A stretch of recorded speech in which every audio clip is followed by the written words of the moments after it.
मैं Saurabh Kumar the technical classes के YouTube channel पे आपका स्वागत करता हूं। हम लोग डायमेंशनिंग, जिसका हिंदी विमांकन होता है, इसके बारे में बात कर रहे थे। तो इसके जस्ट पिछले लेक्चर में हमने बात किया कि विमांकन क्या होता है, फिर बात की कि विमांकन के जो कंपोनेंट होते हैं, चाहे वो एक्सटेंशन लाइन हो, डायमेंशन लाइन हो, एरो हेड हो, ठीक है, कि उस सब का क्या इम्पोर्टेंस है, क्या उसका मेन फैक्ट है, किस प्रकार से हम लोग जो विमांकन करते हैं कहीं भी ग्राफिकल रिप्रेजेंटेशन में जो माप को दिखाते हैं तो किस प्रकार से दिखाते हैं। ठीक है, इसके पिछले लेक्चर में हमने बात किया था। तो इस लेक्चर में बात करेंगे कि विमाओं का वर्गीकरण, जो क्लासिफिकेशन ऑफ डायमेंशंस है, विमाओं का जो वर्गीकरण किया गया है तो 5 प्रकार से किया गया है। ठीक है, सबको एक करके हम लोग समझेंगे। तो सबसे पहला लाइन यहाँ पे लिखे हुए हैं कि इंजीनियरिंग ड्राइंग में नोट दे के लिखाए हुए हैं कि इंजीनियरिंग ड्राइंग में जो हम लोग विमांकन करते हैं, जो डायमेंशनिंग करते हैं, ठीक है, जो किसी माप को दिखाते हैं, प्रायः एमएम में उपयोग किया जाता है। ठीक है, ध्यान रखिएगा कि इंजीनियरिंग ड्राइंग में जो विमाओं को कह सकते हैं, जो माप होता है, उस माप को जनरली हम लोग एमएम में दिखाते हैं। और इसके लिए एक नोट दिया रहता है, जो ड्राइंग शीट होता है उसमें लेफ्ट साइड बॉटम में एक नोट भी दिया रहता है, all dimensions are in mm. Suppose यहाँ पे हम थोड़ा सा बना देते हैं कि सपोज ये ड्राइंग शीट है, तो लेफ्ट साइड बॉटम में मतलब यहाँ पे लिखा हुआ रहता है all dimensions are in mm. तो ध्यान रखिएगा कि जो इंजीनियरिंग ड्राइंग में बीमा को हम लोग जनरली जो बीमा के लिए जो यूनिट का उपयोग करते हैं, किस यूनिट का उपयोग करते हैं, एमएम का। ठीक है, मिलीमीटर का।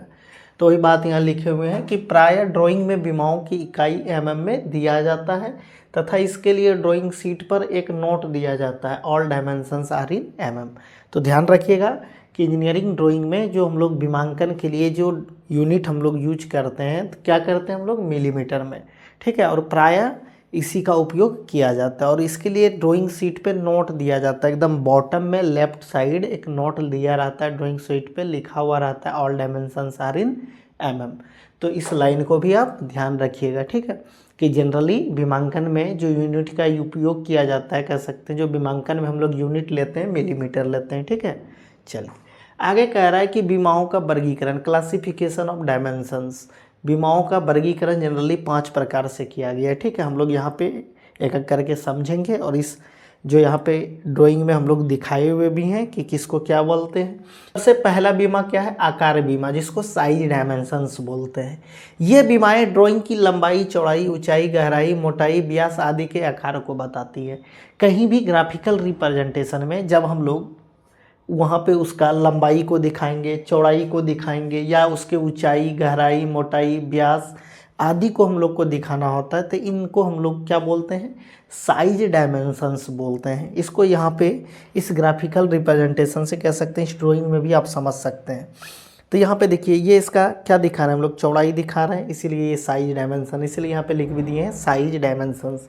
जब कहीं भी ग्राफिकल रिप्रेजेंटेशन में लंबाई हो, चौड़ाई हो, ऊंचाई हो, मोटाई हो, व्यास हो, इन सबको, जैसे देखिए यहाँ पे इसका व्यास दिखाएं हैं तो व्यास के लिए यहाँ पे एस लिखे, एस मतलब साइज डायमेंशंस। ठीक है, आपको समझने के लिए हम यहाँ पे साइज डायमेंशन के लिए एस लिए हैं। ठीक है, ध्यान रखना है।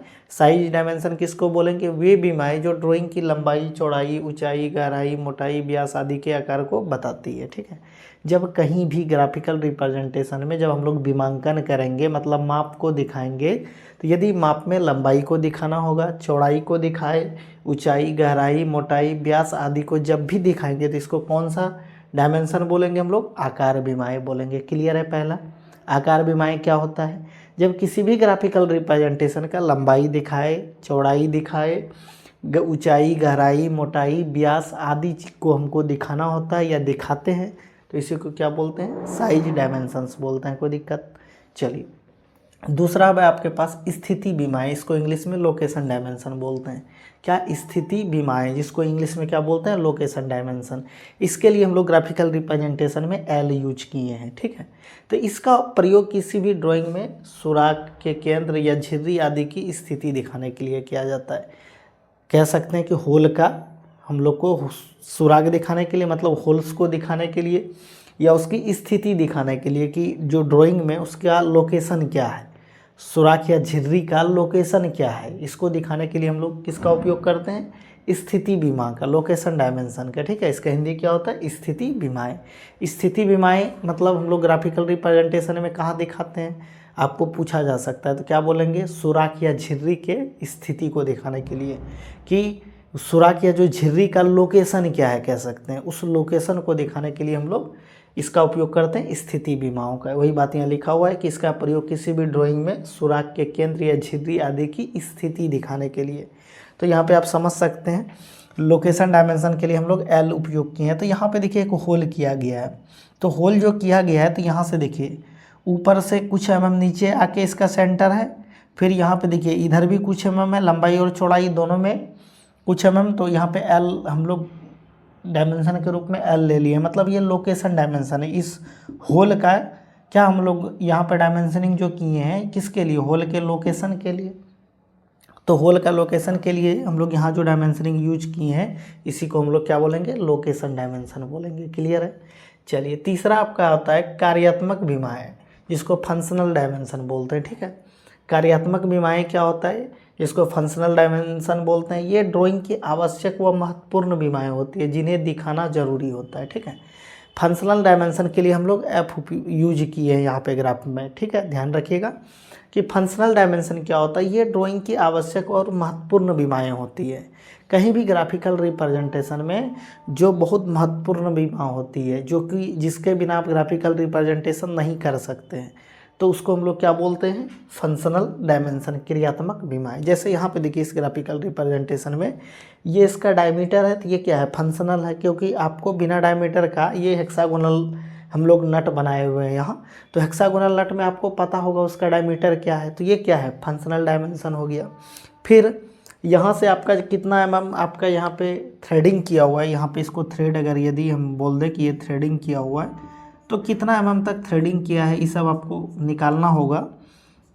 तो आपको बिना फंक्शनल डायमेंशन का आप निकाल सकते हैं? बिल्कुल नहीं निकाल सकते हैं।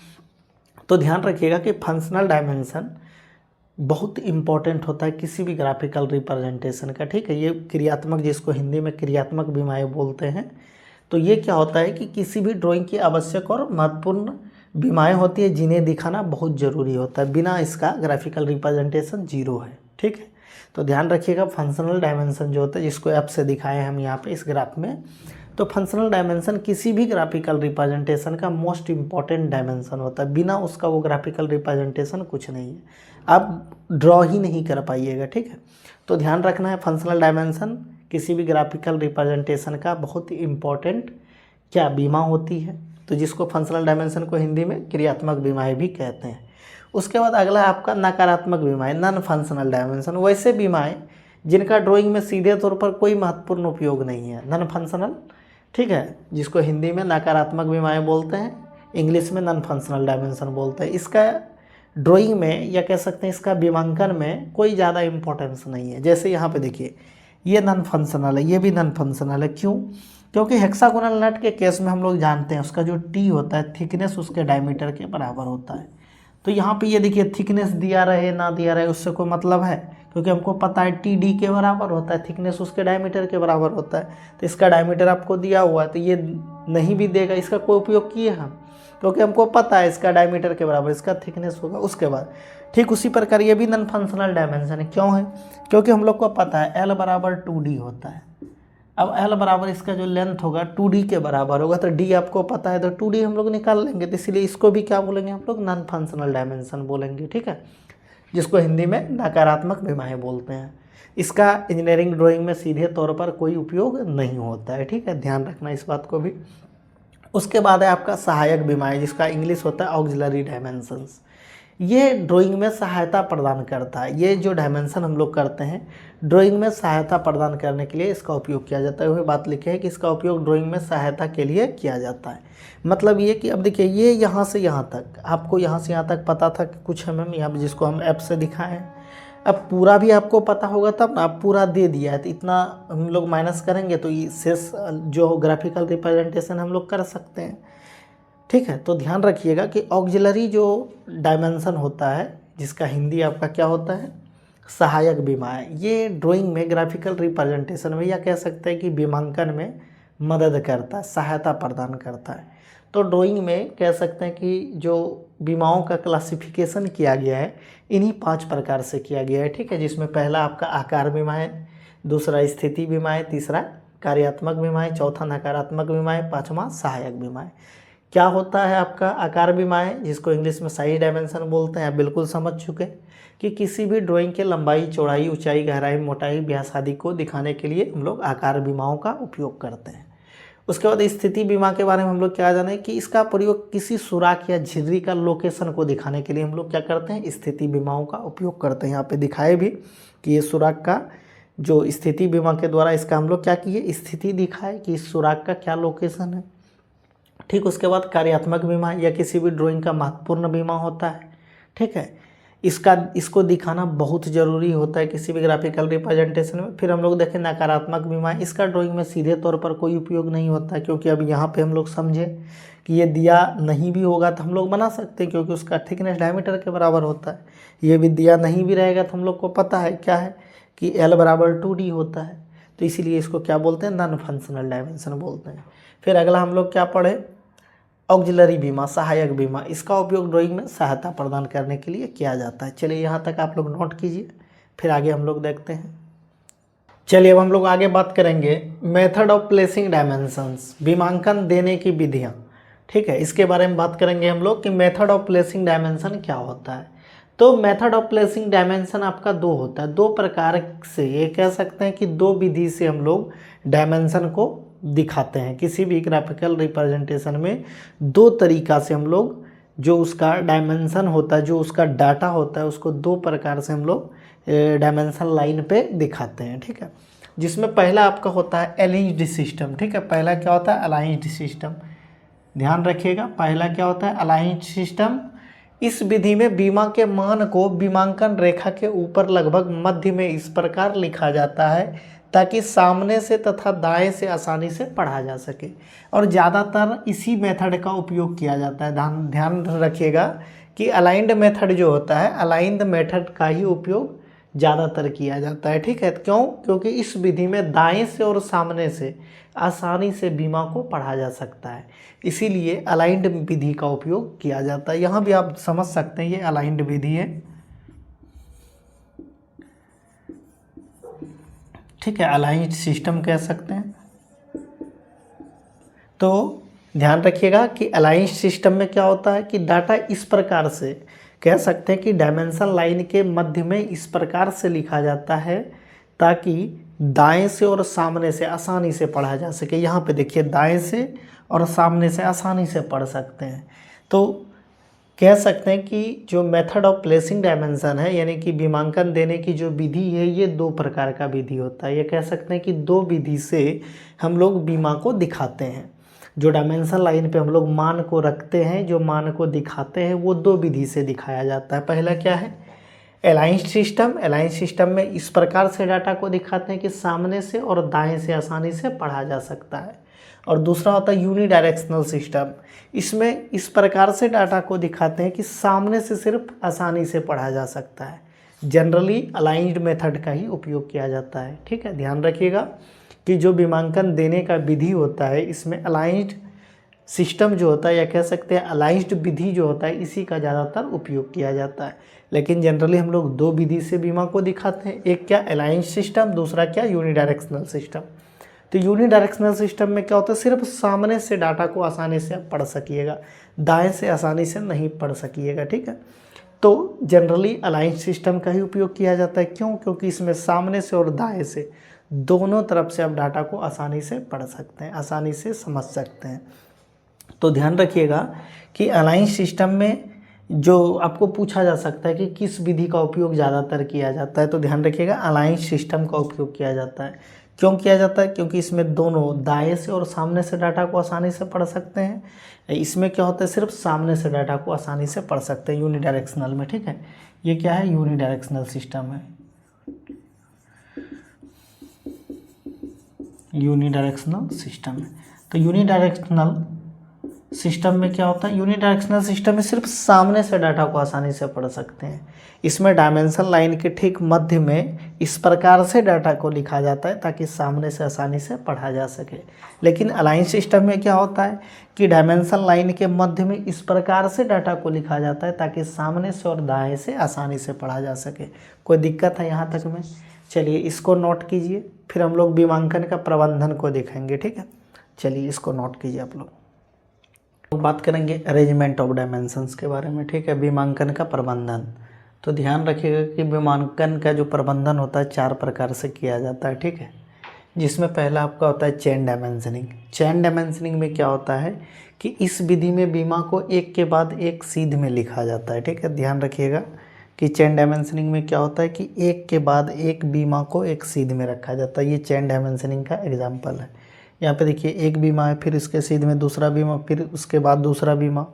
ठीक है, तो ध्यान रखिएगा कि चेन डायमेंशनिंग में क्या होता है कि इस विधि में बीमाओं को एक के बाद एक सीध में लिखा जाता है। ठीक है, दूसरा आपका हो गया पैरेलल डायमेंशनिंग। पैरेलल डायमेंशनिंग में क्या होता है कि इस विधि में सभी बीमाएं एक कॉमन बेस लाइन के पैरेलल खींची जाती है।